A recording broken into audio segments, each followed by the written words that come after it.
야곱과 함께 각각 자기 가족을 데리고 애굽에 이른 이스라엘의 아들들의 이름은 이러하니 르우벤과 시므온과 레위와 유다와 이사갈과 스불론과 베냐민과 단과 납달리와 갓과 아세리요. 야곱의 허리에서 나온 사람이 모두 70이요. 요셉은 애굽에 있었더라. 요셉과 그의 모든 형제와 그 시대의 사람은 다 죽었고 이스라엘 자손은 생육하고 불어나 번성하고 매우 강하여 온 땅에 가득하게 되었더라.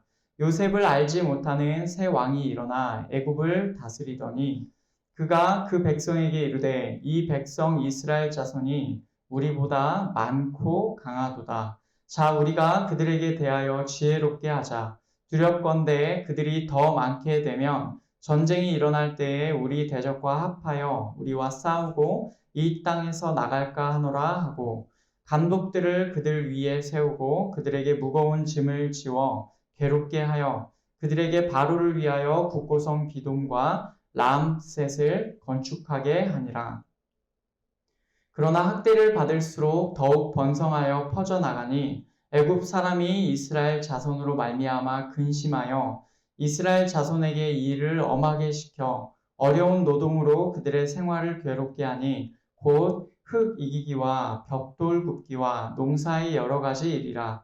그 시키는 일이 모두 엄하였더라. 애굽 왕이 히브리 산파 십브라라 하는 사람과 부하라 하는 사람에게 말하여 이르되 너희는 히브리 여인을 위하여 해산을 도울 때에 그 자리를 살펴서 아들이거든 그를 죽이고 딸이거든 살려두라. 그러나 산파들이 하나님을 두려워하여 애굽 왕의 명령을 어기고 남자 아기들을 살린지라. 애굽 왕이 산파를 불러 그들에게 이르되 너희가 어찌하여 이같이 남자 아기들을 살렸느냐.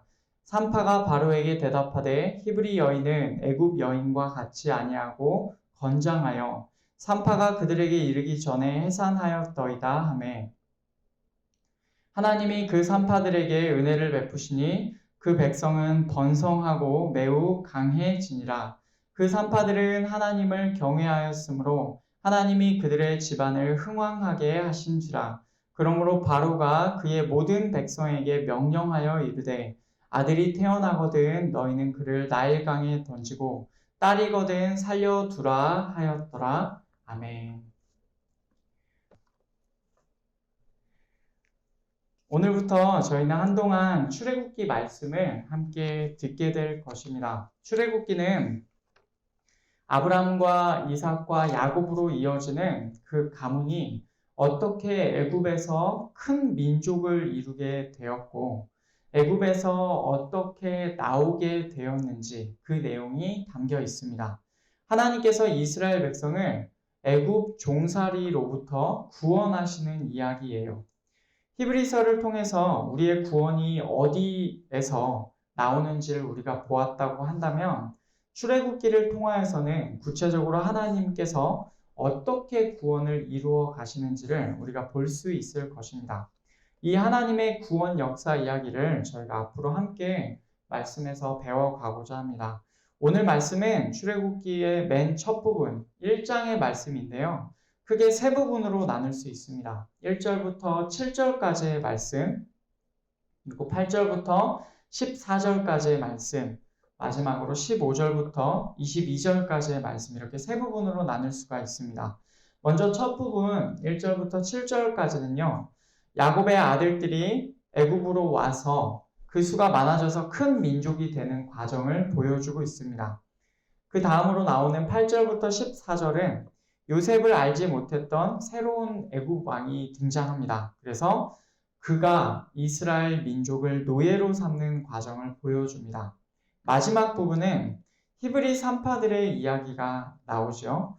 우리 이 말씀 순서대로 그 줄거리를 살펴보고 이 내용이 어떤 의미가 있는지 우리 함께 듣고자 합니다. 오늘 말씀 1절부터 7절까지 있는 내용은 짧은 내용입니다만은 긴 시간을 압축적으로 담고 있습니다. 1절 말씀을 보면 이렇게 시작합니다. 야곱과 함께 각각 자기 가족을 데리고 애굽에 이른 이스라엘 아들들의 이름은 이러하니. 아멘. 야곱과 함께 애굽으로 온 이스라엘의 아들들의 이름이 나옵니다. 야곱의 가족들은 전에 창세기 46장에서 이미 애굽으로 옮겨왔었어요. 다만 여기서는 야곱의 아들들의 이름을 다시 한번 언급하고 있습니다. 야곱의 다른 이름이 이스라엘이죠. 그렇기 때문에 야곱의 아들들은 곧 이스라엘의 아들들인 것입니다. 이 이름들을 보면 요셉은 나와 있지 않아요. 요셉은 그 전에 이미 형들에 의해서 노예로 애굽에 보내졌었고 그 애굽에서 시간이 흘러서 총리가 되어 있었습니다. 그래서 5절 말씀을 보면 이렇게 나와 있죠. 야곱의 허리에서 나온 사람이 모두 70이요 요셉은 애굽에 있었더라. 아멘. 야곱의 후손들이 모두 70명이었다라고 합니다. 요셉은 그 당시에 애굽에 있었다고 하죠. 6절에서 보면 이제 시간이 더 흘러서 이렇게 말합니다. 요셉과 그의 모든 형제와 그 시대의 사람은 다 죽었고, 아멘. 요셉과 그의 모든 형제들과 그 시대의 사람들, 다시 말하면 그 당시의 세대가 다 죽었다라고 합니다. 창세기 50장 창세기의 마지막은 요셉의 죽음으로 끝이 났어요. 근데 여기서는 요셉뿐 아니라 그 세대 전체가 다 세상을 떠났다라고 설명하고 있습니다. 다시 말하면 창세기 이후의 상황을 간략하게 요약하면서 보여주고 있죠. 그리고 7절에서는 이 가족이 어떻게 되었는지를 설명합니다. 우리 7절 말씀 같이 읽겠습니다. 이스라엘 자손은 생육하고 불어나 번성하고 매우 강하여 온 땅에 가득하게 되었더라. 아멘. 야곱의 아들들, 다시 말하면 이스라엘의 아들들은 생육하고 불어나 번성하고 매우 강하였다라고 합니다.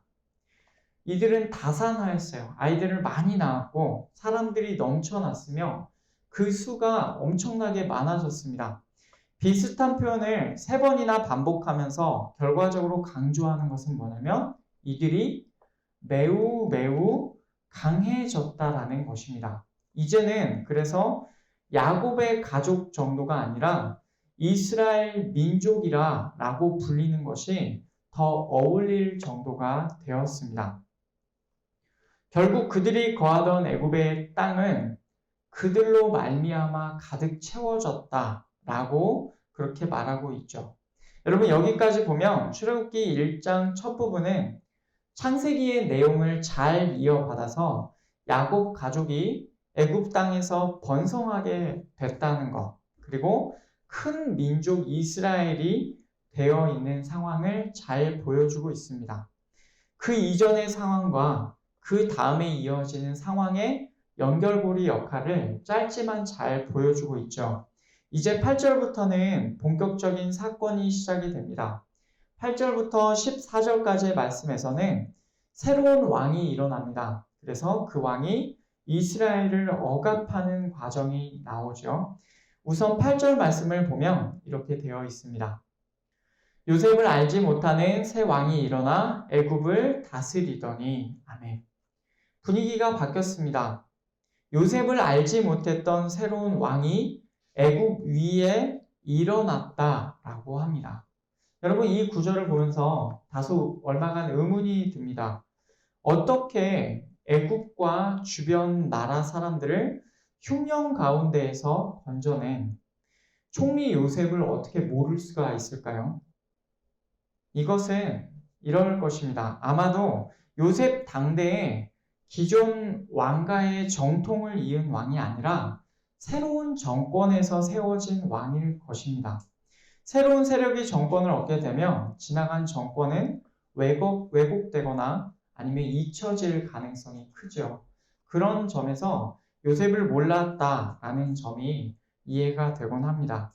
이 새로운 왕이 요셉을 알지 못했다는 8절의 언급은요.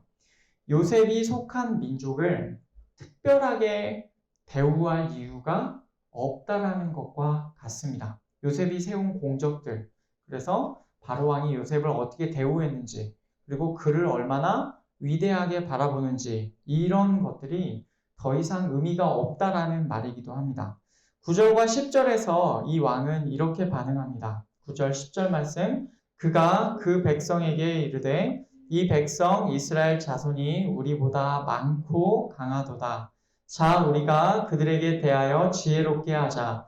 두렵건대 그들이 더 많게 되면 전쟁이 일어날 때에 우리 대적과 합하여 우리와 싸우고 이 땅에서 나갈까 하노라 하고. 아멘. 그 왕이 그의 백성에게 말합니다. 이스라엘 자손의 백성이 우리보다 많고 강하다라고 합니다. 성경에서 이것을 표현하는 방식 자체에서도 왕의 생각이 잘 드러나고 있습니다. 왕이 이 말을 지금 누구에게 합니까? 그의 백성에게 하죠. 그런데 그의 백성의 범주에 이스라엘 자손의 백성은 포함되어 있지 않습니다. 이스라엘 백성과 우리라고 언급하는, 우리보다라고 할 때 거기서 나오는 우리라고 언급하는 그의 백성은 구별되어 있습니다.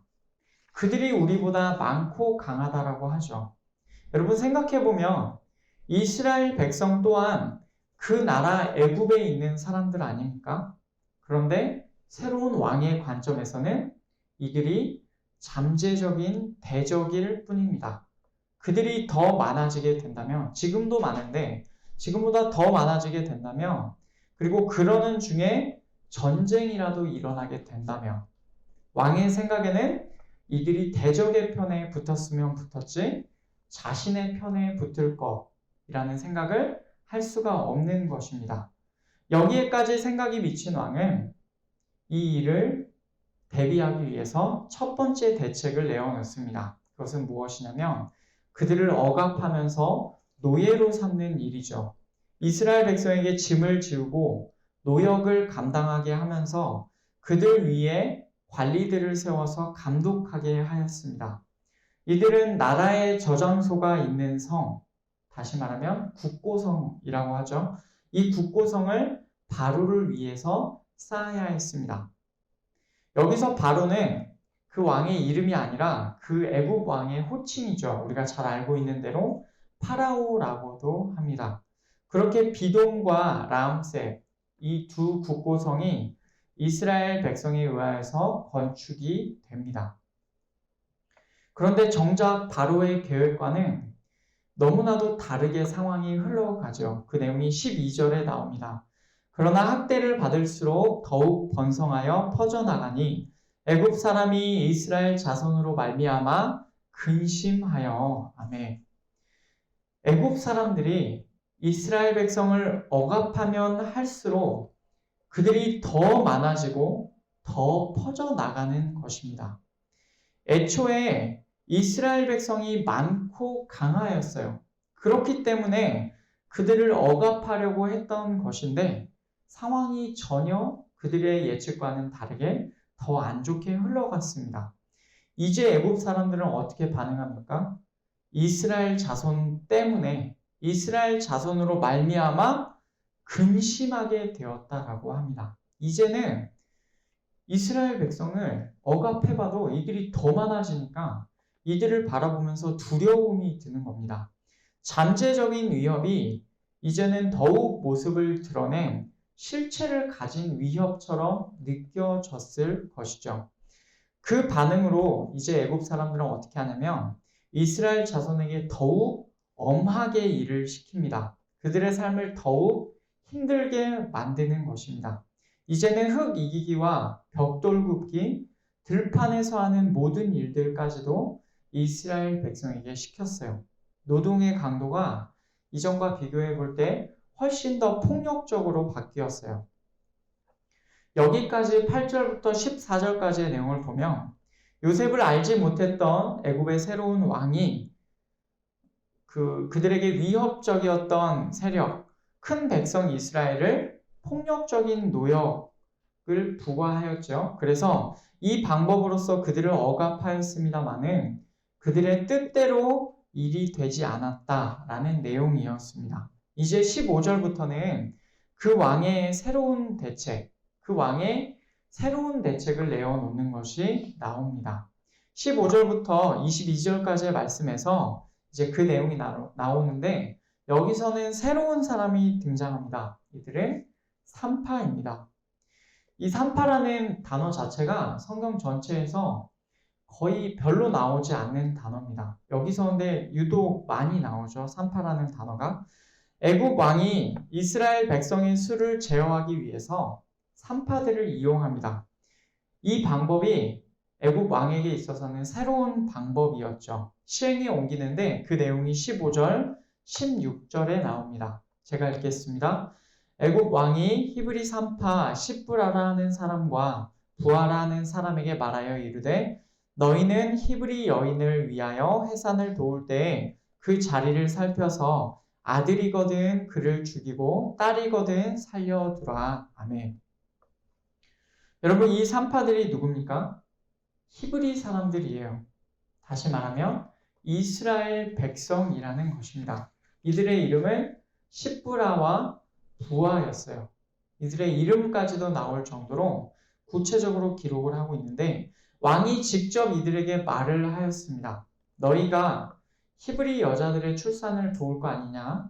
너희가 그렇게 출산을 도울 때 살펴봐라. 그래서 만약 아들이면 너희가 그를 죽이고 만약 딸이면 그 여자 아기는 살 것이다 라고 말을 해요.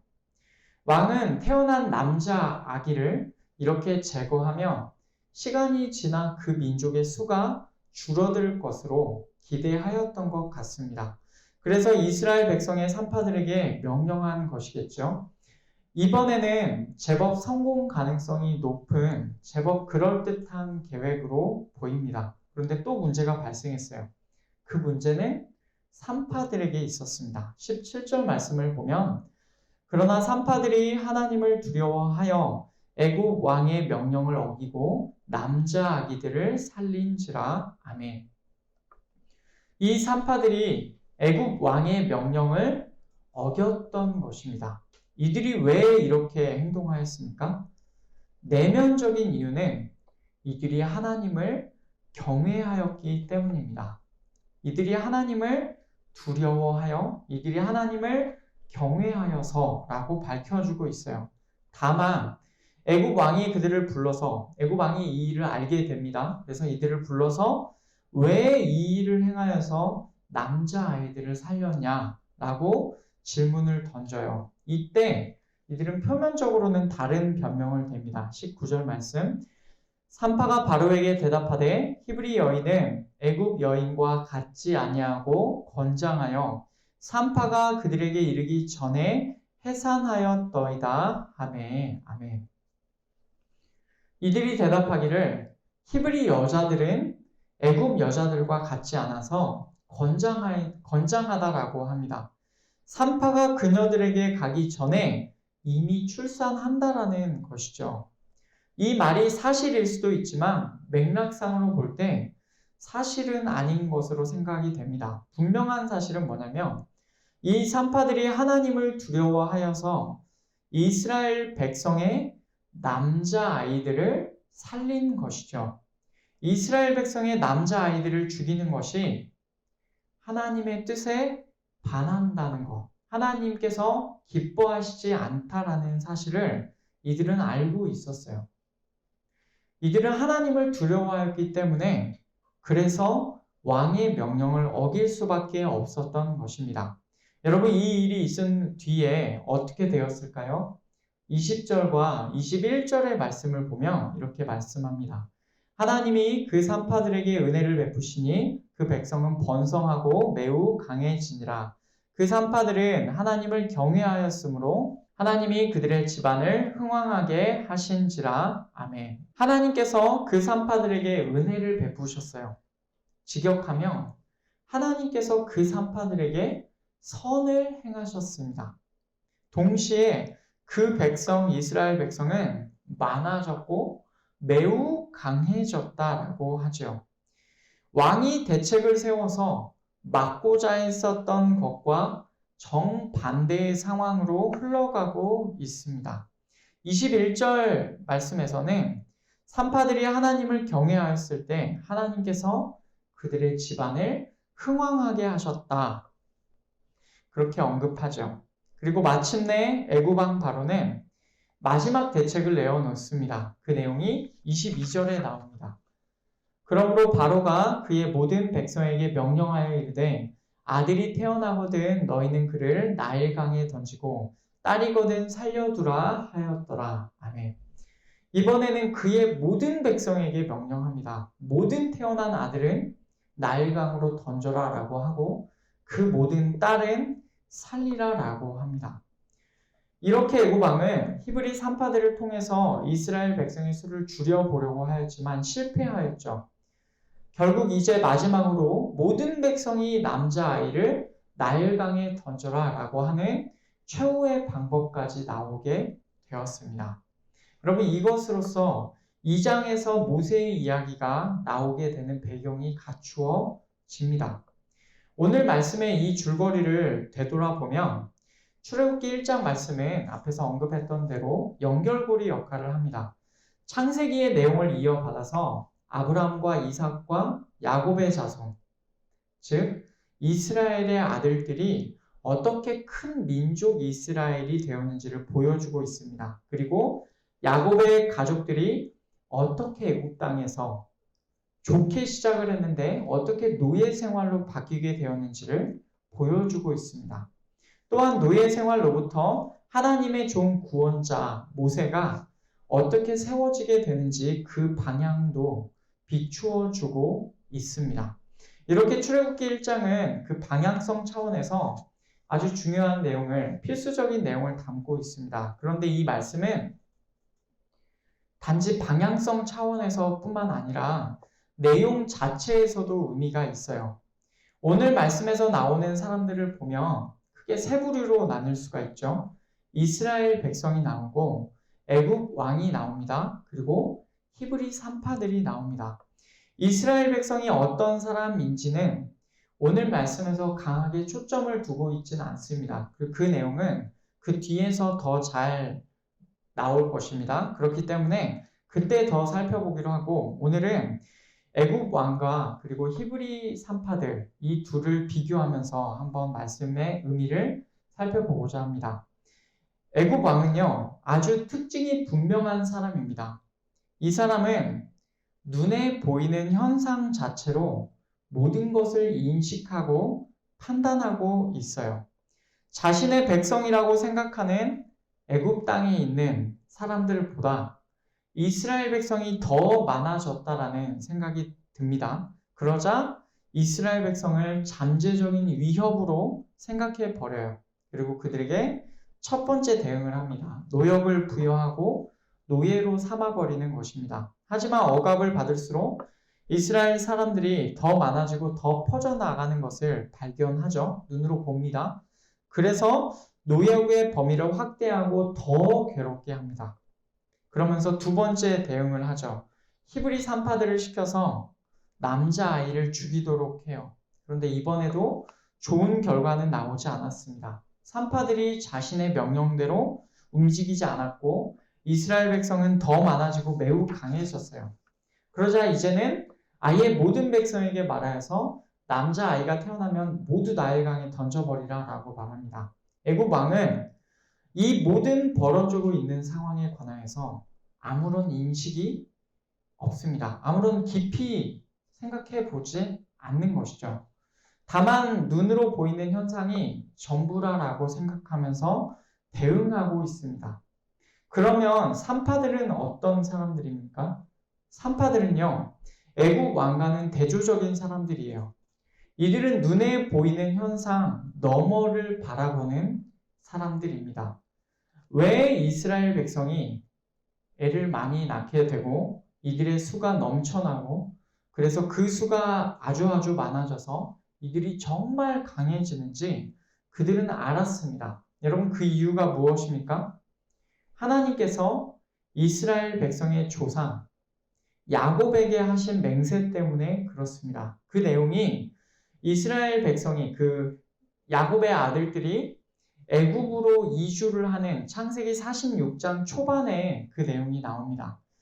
창세기 46장 2절부터 3절까지의 말씀을 보면 이렇게 되어 있어요. 그 밤에 하나님이 이상 중에 이스라엘에게 나타나 이르시되 야곱아 야곱아 하시는지라. 야곱이 이르되 내가 여기 있나이다 하매 하나님이 이르시되 나는 하나님이라 내 아버지의 하나님이니 애굽으로 내려가기를 두려워하지 말라. 내가 거기서 너로 큰 민족을 이루게 하리라. 아멘. 야곱은 애굽으로 가게 됩니다. 창세기 46장에서요. 죽었다고 생각했던 아들 요셉이 살아있다라는 거예요. 그리고 애굽으로 지금 오라는 거죠. 그 아들 요셉의 초대로 애굽으로 내려가려는 중입니다. 그런데 그 길이 몹시 두려웠던 것 같아요. 그걸 아신 하나님께서는 야곱에게 이렇게 말씀하십니다. 애굽으로 내려가기를 두려워하지 말라라고 하시면서 이렇게 얘기하시죠. 내가 거기서 너로 큰 민족을 이루게 하리라. 아멘. 야곱의 가족들이 애굽으로 내려가는 것, 거기서 큰 민족을 이루어 이스라엘 백성과 이스라엘 민족으로 불리게 되는 것. 이 모든 것이, 이 전부가 다 하나님의 계획이었던 것입니다. 물론 히브리 산파들이 이 말씀의 내용까지 알았는지는 우리가 나와 있지 않기 때문에 알 수는 없습니다. 다만 이들은 애굽 왕의 명령대로 하여 남자 아이들을 죽이는 것, 그것이 하나님의 뜻이 아니다라는 사실은 분명하게 알았습니다. 이들은 하나님을 경외하였습니다. 하나님을 두려워하였어요. 바로 이 지점에서 애굽 왕과 차이가 있습니다. 지금 이들 눈에, 이 산파들의 눈에 무엇이 보였을까요?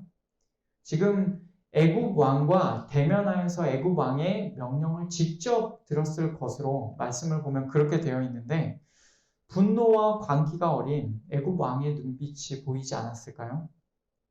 산파들을 직접 불러다가 그들에게 직접 얘기하던 애굽 왕이 얼마나 지금 분노에 가득 차 있는지 그 모습을 보지 않았을까요?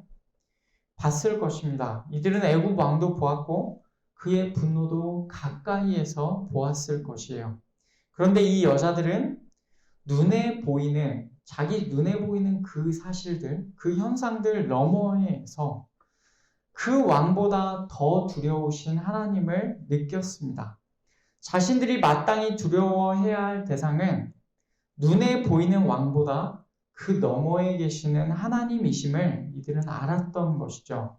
그래서 산파들은 왕의 명령을 어기면서까지 하나님의 뜻을 거스르지 않는 것을 택했습니다. 왕의 명령을 어기면서 하나님의 뜻대로 행하는 것을 이들은 선택하였어요. 결국 이들은 왕의 문책을 들어야 했고 왕의 꾸중을 들어야 했지만 이들은 끝까지 하나님을 더욱 두려워했습니다. 이 모습은 단지 눈에 보이는 것이 전부이며 그 너머까지 바라보지 못했던 애굽 왕과는 완전히 다르죠. 눈에 보이는 왕보다 하나님을 더욱 경외하였던 이들에게 어떤 일이 일어났을까요? 이들은 왕이 그들에게 말한 대로 행하지 않았습니다. 그와 반대로 남자아이들을 살렸어요. 그래서 왕으로부터 너희가 왜 이 일을 행하여서 남자아이들을 살렸느냐라고 들어야 했어요. 그런데 하나님께서는 그들에게 어떻게 행하셨습니까? 이 표현을 보면 되게 재밌는데 21절에 나옵니다. 그 산파들은 하나님을 경외하였으므로 하나님이 그들의 집안을 흥왕하게 하신지라. 아멘. 그 산파들이 하나님을 경외하였어요. 그때 하나님께서는 그들의 집안을 흥왕하게 하셨습니다. 여러분 이 표현을 직역해보면 하나님께서 그녀들을 위해서 집들을 만드셨다라는 표현이에요. 여기서 만드셨다라는 표현이 앞에서 왕의 명령을 행하지 않았다라고 할 때 그 행하다와 정확하게 같은 표현입니다. 히브리어 그 한 단어 안에 두 가지 뜻이 다 들어있어요. 행하다 혹은 만들다. 그래서 이 히브리어의 관점으로 이 부분을 의역해서 보면 이런 의미가 되는 것입니다. 애굽 왕의 명령을 행하지 않고 남자아이들을 살리는 것을 행한 산파들을 위해 하나님께서는 그들의 집에 일을 행하여 주셨다라는 것이에요. 비록 산파들은 눈에 보이는 무서운 왕의 명령을 행하지는 않았습니다. 그러나 정말로 경외해야 하는 참된 왕의 감추어진 명령을 행하였던 것이죠. 진정한 왕이신 하나님을 경외하였던 이 산파들을 하나님께서는 기억하여 주셨습니다. 그래서 이들의 집에 일을 행하여 주셨어요.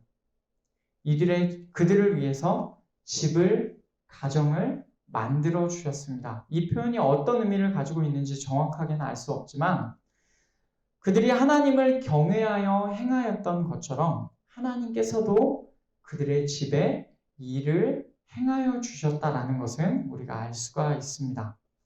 여러분, 그러면 오늘 말씀이 우리에게 무엇을 말해주고 있습니까? 이 말씀을 우리가 어떻게 적용할 수 있을까요? 하나님께서는 우리가 잘 알고 있는 이 말씀을 통하여서 우리에게 몇 가지 질문을 던지고 계시는 것 같습니다. 첫째, 우리 삶을 주관하시는 분이 계시다는 사실을 인정하는가? 우리의 삶에서 보이는 현상, 우리의 삶에서 나타나는 현상을 보면서 그 보이는 광경 자체만 바라보는가? 아니면 그건 너머에서 그 모든 일을 통제하면서 다스리시는 하나님을 바라보는가? 애굽 왕은요, 보이는 현상을 바라보면서 어떻게든 자기가 할 수 있는 통제력을 사용해서 그 현상을 억압해 보려고 했습니다. 하지만 산파들은 그 왕의 통제력이 작동하지 않을 것임을 보았고 그 너머에 계신 하나님을 바라보았습니다. 하나님께서 절대로 애굽 왕의 뜻대로 그렇게 흘러가게 놔두지 않으실 것을 이 산파들은 알고 있었던 것입니다. 우리의 삶도 마찬가지예요. 우리의 삶이 주관하시는 분, 우리의 삶을 주관하시는 분이 계심을 인정하고 이 삶의 너머에 계신 주관자 하나님을 우리는 믿고 인정하고 바라볼 수 있어야 합니다. 두 번째, 우리의 삶을 주관하시는 분은 어떤 기준으로 우리를 다스리십니까? 다시 말하면 그분은 무엇에 따라 일을 하시고 무엇에 따라 움직이시는가? 여러분, 이스라엘 백성이 많아지고 매우 강하여졌던 것, 애굽 왕이 어떤 수단을 동원해도 그 생각대로 흘러가지 아니하고 이스라엘 백성이 계속해서 많아졌던 것은 야곱과 맺었던 하나님의 언약의 성취였습니다. 하나님께서는 하나님의 뜻 안에서, 하나님 당신의 계획 안에서 우리에게 약속을 주셨어요. 우리와 맺어주신 그 약속을 이행하는 방향으로 하나님께서는 오늘 본문에서도 일을 하셨고 지금도 같은 하나님께서는 우리에게 주신 그 약속을 이행하시는 방향으로 지금도 우리 삶을 통치하고 계신다라는 것이죠. 세 번째, 우리의 삶을 주관하시는 분의 존재 앞에서 우리는 무엇을 행하고 있는가? 여러분, 산파들은요, 하나님을 경외하는 쪽을 선택하여서 행하였습니다. 하나님을 경외하였던 그들에게 하나님께서도 똑같이 일해 주셨죠. 하나님께서도 똑같이 일을 행하여 주셨습니다. 우리는 우리 삶에서 어떻게 행하고 있습니까? 하나님을 경외하는 자답게 선택하며 행하고 있습니까? 만약 우리가 어려운 중에서도 하나님을 경외하는 자로 하나님 앞에 정직하게 행하였다면 어떻게 될까요? 마찬가지로 우리의 삶의 결과 또한 하나님께서 책임져 주실 줄로 믿습니다. 산파들에게 일을 행하여 주신 것처럼 우리가 하나님을 경외하고 하나님을 위해서 일을 행할 때 하나님께서도 우리의 삶에 일을 행하여 주실 줄로 믿습니다. 여러분, 이 내용을 가지고 최근 우리의 삶에 아주 구체적으로 적용해 볼 수가 있겠습니다. 여러분, 요즘 같은 코로나 시기에 우리는 어떻게 지내고 계십니까? 코로나에 대응하는 기간이 길어지면서 많은 사람들이 우울함과 무력함을 호소하고 있어요. 우리의 일상을 잃어버린 것 같은 상황 속에서도 혹시 우리 역시도 눈에 보이는 현상에만 매달려 있지는 않습니까? 과거에는 그러지 않았는데 어느덧 이 상황이 길어지면서 우리의 마음의 길을 어느 순간 잃어버리지 않았습니까? 우리가 전에는 우리가 어떻게 살아야 할지도 알았고, 우리가 어떻게 하나님을 경외하면서 어떻게 하나님과 함께 걸어가야 될 줄을 좀 더 구체적으로 알았던 것 같은데, 어느 순간 이 기간이 길어지면서 우리가 지금 이 상황에서 어떻게 대처해야 될지도 모르겠고, 그저 우리의 일상이 빼앗겨진 것 같은 이런 상황에서 막연하게 우울해지고 그렇게 살고 있지는 않습니까? 그러나 이런 상황 속에서도 우리가 던져야 될 질문이 있습니다. 여러분, 우리에게 이런 질문을 던져보아야 됩니다. 우리의 삶을 주관하시는 분이 계심을 인정하는가? 지금도, 옛날에만 그랬던 것이 아니라 지금도 우리의 삶을 주관하시는 분이 계시다라는 사실을 내 마음속으로 인정하고 있는가?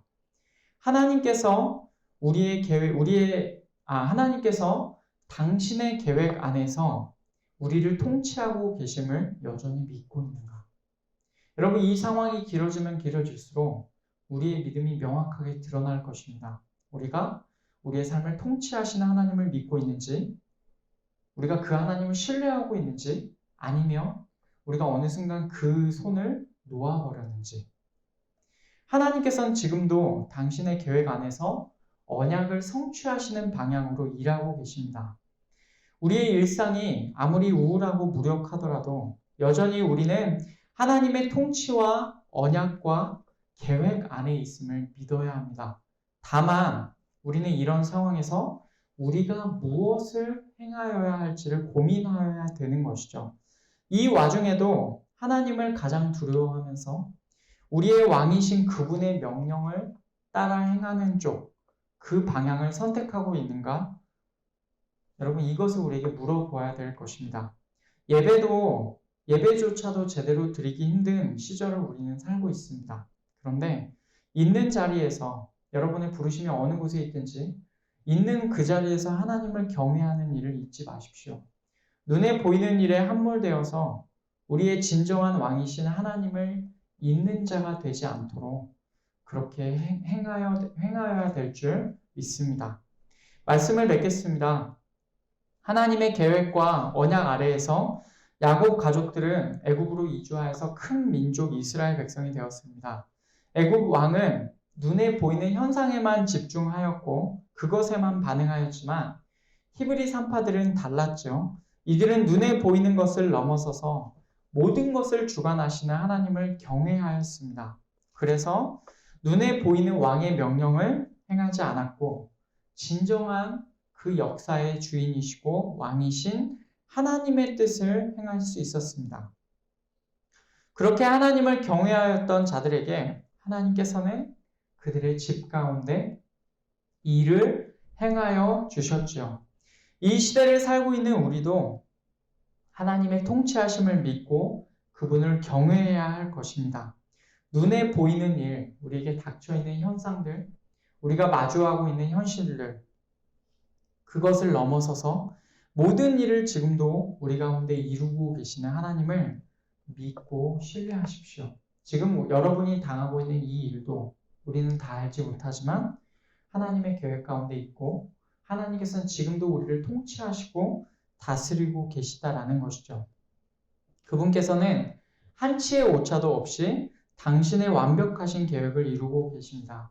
여러분, 이번 한 주도 그분 안에 거하면서 우리의 왕이신 하나님의 뜻을 행하는 또 한 주가 되기를 간절히 바랍니다. 그 안에서 사는 우리 모든 성도님들 되시기를 간절히 축복합니다.